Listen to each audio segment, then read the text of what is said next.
Salut à tous et meilleurs vœux pour cette année 2026. Nous continuons avec notre enseignement. Nous avançons lentement mais sûrement vers la fin de cet enseignement. Il pourrait nous rester 4 ou 5 vidéos à faire et après nous passerons à autre chose. Alors un petit rappel très rapidement. La fois dernière, nous avions parlé de ce déroulement des nations et de l'apparition de la bête.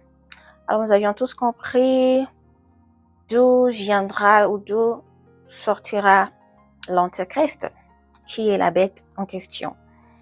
Alors la bête qui monte de l'abîme ou de la terre, c'est dans le livre dans le livre d'Apocalypse, Apocalypse chapitre 13. Nous en avions parlé l'autre fois et nous avions dit que cette bête qui montera de la terre ou de l'abîme nous avions dit qu'elle viendrait sous une forme un peu différente de celle de la première. Donc la première qui montera de la mer et la seconde qui montera de la terre ou de l'abîme. Et les Écritures nous disent que c'est cette bête qui monte de la terre va avoir des cornes semblables à celles d'un agneau. Alors, pourquoi on dit semblable à celle d'un agneau? Nous savons que l'agneau, c'est un animal qui n'est pas agressif. C'est un animal qui a une apparence douce. Un animal qui a une apparence calme, qui n'est pas très défensif, vous comprenez?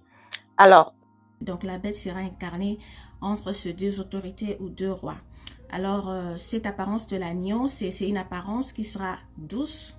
D'abord, à la première venue, c'est l'apparence que cette bête ou l'Antéchrist, puisque ça sera une deuxième incarnation qui viendra avec cette apparence trompeuse. Et après, elle sortira ses griffes, c'est-à-dire elle donnera la vraie façade, sa vraie façade qui sera agressive. Voilà pourquoi on dit que c'est une bête qui va parler comme un dragon, ok? Qui va parler comme un dragon par la suite. Alors,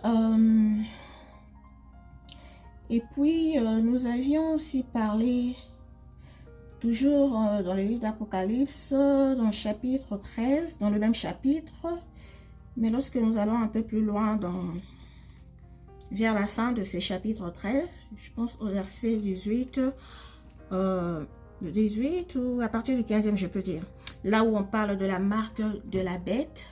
Alors je reviens là-dessus pour juste dire que nous savons tous que c'est une marque qui va prendre place, ok, dans les temps de la fin. C'est cette marque qui viendra pour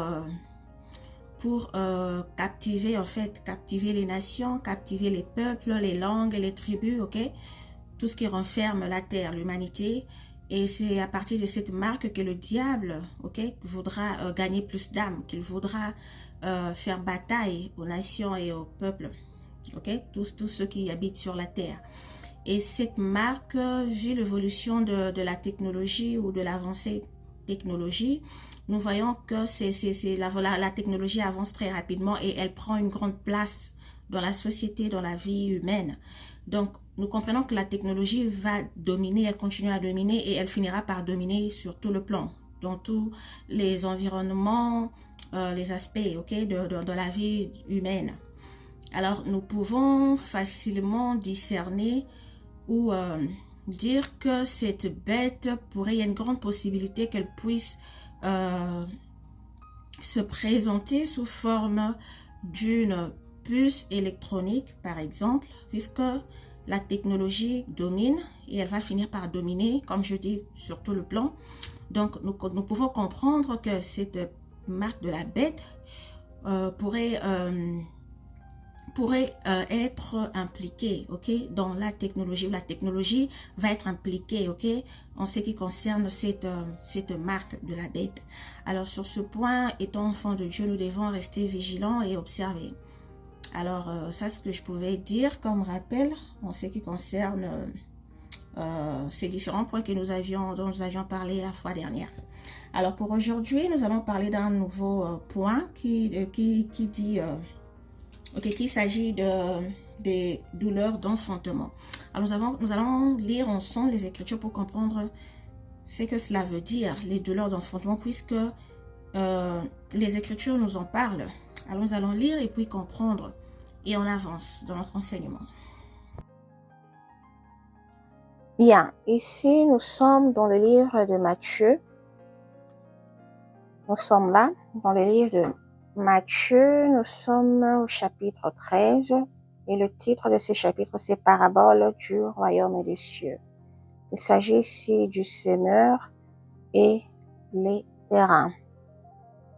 Alors, nous allons lire ces passages qui va nous introduire dans notre sujet d'aujourd'hui, mais avant tout, puisque notre sujet du jour parle de douleur d'enfantement, nous allons essayer ensemble de donner une définition ou une interprétation de ce que cela veut dire. Bien, et comme nous le savons tous, donc je vais prendre un exemple très naturel, ok, dans la vie humaine. Nous savons tous que naturellement une mère qui est en travail pour donner naissance à son fils devra expérimenter une épreuve que nous appelons douleur d'enfantement. Ok, donc éprouver les contractions, si je peux dire ça d'une autre façon. Donc c'est la période de temps qu'il y a entre le travail et la naissance de l'enfant. C'est cette période de temps qu'on appelle les épreuves. C'est une épreuve, je peux dire.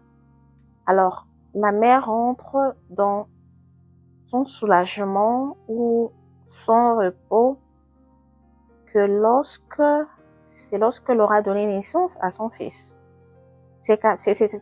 Elle rentre dans son repos qu'après avoir expérimenté cette épreuve et enfanté son enfant. Bien. Nous remarquerons dans les Écritures que le Seigneur a plus parlé en parabole. Lorsque quand vous êtes une personne qui lit la Bible, vous remarquerez cela. Et le Seigneur a plus parlé en parabole, qui est sa technique en fait, qui était ou qui fut sa technique de communication. Et il a donné la raison de cette méthode dans la parole. Et nous allons démontrer cela dans les Écritures. Alors, maintenant, là, nous sommes en Matthieu, chapitre 13. Lisons à partir du 1er au 23e verset. Il y a plusieurs passages bibliques. On ne va pas tout lire parce que ça va prendre du temps. Et je vais juste mettre ces passages bibliques dans la description ou dans les commentaires et vous pouvez lire plus tard. Alors, les Écritures nous disent ceci. Ce même jour, Jésus sortit de la maison et s'assit au bord de la mer. Une grande foule s'étant assemblée auprès de lui. Il monta dans une barque et il s'assit. Toute la foule se tenait sur le rivage. Il leur parla en parabole sur beaucoup de choses et il dit: un semeur sortit pour s'aimer. Comme il s'aimait, une partie de la semence tomba le long du chemin. Les oiseaux vinrent et la mangèrent. Une autre partie tomba dans les endroits pierreux où elle n'avait pas beaucoup de terre. Elle leva aussitôt parce qu'elle ne trouva pas un sol profond. Mais quand le soleil parut, elle fut brûlée et sécha. faute de racines. Une autre partie tomba parmi les épines montèrent et l'étouffèrent. Une autre partie tomba dans la bonne terre, elle donna du fruit un grain 100, un autre 60, un autre 30. Que celui qui a des oreilles pour entendre, entende. Les disciples s'approchèrent et lui dirent, « Pourquoi leur parles-tu en parabole ?» Alors là, c'est les disciples de Jésus qui posent la question à Jésus, pourquoi il parlait à tous ces gens qui l'entouraient en parabole. Alors Jésus leur répondit, il répond aux disciples, « Parce qu'il vous a été donné de connaître les mystères du royaume des cieux. » Là, maintenant, c'est Jésus qui répond aux disciples par rapport à la question qui lui a été posée. Ok? Jésus parle en parabole aux gens qui l'entouraient et les disciples veulent savoir pourquoi il parle en parabole à tous ces gens. Et Jésus répondit, c'est parce qu'il vous a été donné de connaître les mystères du royaume des cieux. Là, il parle aux disciples maintenant. Donc, les mystères du royaume des cieux vous a été cette connaissance, en fait, de ces mystères du royaume des cieux vous a été donnée à vous, mes disciples. Et la suite dit, et que cela ne leur a pas été donné. Alors, Jésus explique aux disciples que c'est à vous, c'est votre devoir de connaître ces choses. Pourquoi on leur avait répondu ainsi, c'est, si nous essayons de discerner, c'est parce qu'ils savaient que après lui, il y aura un grand travail à faire. Alors, dans la vie humaine ou dans la société, nous ne sommes pas tous égaux. Il y a de ceux qui sont un peu plus sages, ou plus intelligents, ou plus qui comprennent ou qui reçoivent la parole très facilement, ou qui la discernent très facilement, et ceux qui sont disponibles, comme je peux dire. Alors, ces vases disponibles ces vases que l'Éternel utilise pour qu'ils, à leur tour, fassent aussi un travail, qu'ils aident ceux qui sont un peu plus longs dans la connaissance ou qui sont ignorants. Et vous qui êtes plus rapides, vous allez être là pour les aider aussi à atteindre un certain niveau. Donc, ces choses, Jésus savait qu'il y aura des personnes ou des gens quelque part qui auront besoin de vous qui êtes formés par moi, après moi, que vous alliez aussi vers ces personnes, qui leur aider à apprendre de ce que vous avez appris de moi. Alors voilà pourquoi on vous appelle les disciples. Donc vous apprenez quelque chose de votre maître et à votre tour, vous allez aussi apprendre ces choses aux autres. Alors ils disent, cela ne leur a pas été donné car on donnera à celui qui a. Vous comprenez? On donnera, donc voilà, on donnera à celui qui a. Et il le sera dans l'abondance. Mais à celui qui n'a pas, on ôtera même ce qu'il a. C'est pourquoi je leur parle en parabole. Parce qu'en voyant, ils ne voient point. Et en entendant, qu'ils n'entendent ni ne comprennent. Et pour eux, s'accomplit cette prophétie d'Ésaïe. Vous entendrez de vos oreilles et vous ne comprendrez point. Vous regarderez de vos yeux et vous ne verrez point, car le cœur de ce peuple est devenu insensible. Ils ont endurci leurs oreilles et ils ont fermé leurs yeux. Alors, il y a aussi un autre cas ici. Alors, vous qui avez accepté d'être disciples, donc vous êtes formés. Alors, comprenez que sur la terre, ce ne sera pas tout le monde qui sera, qui acceptera l'évangile, qui acceptera Jésus-Christ dans leur vie. Alors, il y aura de ceux qui rejetteront la vérité, qui rejetteront la parole, qui ne voudront pas que leurs yeux s'ouvrent, qui ne voudront pas comprendre. Donc, vous avez des yeux, mais vous ne voyez pas, des oreilles, mais vous n'entendez pas parce que vous avez endurci votre cœur. Et Jésus savait que tout cela devait arriver. Et il savait déjà, parce que déjà en ces temps-là déjà, il est venu pour fixer tout ce problème. Parce que déjà, le cœur de Jean était déjà endurci. Alors voilà pourquoi il dit, il y a des choses que l'on ne donne pas aux enfants, aux petits-enfants, mais qui sont destinés aux grands. Ok? Et c'est à ces grands-là qui viendront par la suite continuer le travail. Et la parole dit de peur qu'ils ne voient de leurs yeux, qu'ils n'entendent de leurs oreilles, qu'ils ne comprennent de leur cœur, qu'ils ne se convertissent et que je ne les guérisse. Mais heureux sont vos yeux parce qu'ils voient et vos oreilles parce qu'elles entendent. Je vous le dis en vérité, beaucoup de prophètes et de justes ont désiré voir ce que vous voyez et ne l'ont pas vu, entendre ce que vous entendez et ne l'ont pas entendu. Vous donc écoutez ce que signifie la parabole du semeur. Là maintenant, Jésus-Christ va donner l'interprétation de ce que cela veut signifier. Ok, ces paraboles. Donc je vais m'arrêter là pour vous qui voulez comprendre l'interprétation de cette parabole. Vous pouvez lire la suite. Ici, je voulais juste vous faire comprendre ou nous faire comprendre le sens de parler de ces parler que Jésus avait parlé en parabole. Donc, je voulais juste que nous puissions tous lire ensemble et comprendre la raison, ok?